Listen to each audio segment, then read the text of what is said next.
Research বলে, এখানে ভাইদের সংখ্যা বেশি, দয়া করে কেউ মাইন্ড করবেন না আমার উপরে, যে কথাটি আমি এখন বলতে চাচ্ছি দয়া করে কেউ মাইন্ড করবেন না আমার উপরে, বাট এটা আমার কথা না, এটা রিসার্চের কথা।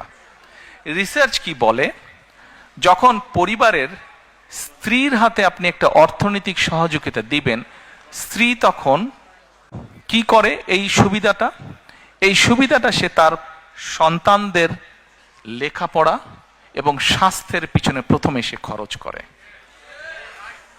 রিসার্চ বলে এই টাকাটা বা সহযোগিতাটা যদি বাবার হাতে যায়, বাবা ওই পাড়ার চায়ের দোকানে গিয়ে গল্প গুজব করে বন্ধু বান্ধবের টাকাটা উড়িয়ে দেয়।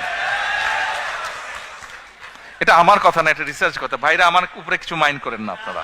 আচ্ছা, তা এখন আমরা সেই জন্য মায়েদের হাতে এটা দিতে চাই। মা এই অর্থটা দিয়ে তার সন্তানদের স্বাস্থ্য যেরকম খেয়াল রাখতে পারবে, একই সাথে সে তার লেখাপড়া, বাচ্চাদের লেখাপড়ার দিকে মনোযোগ দিবে।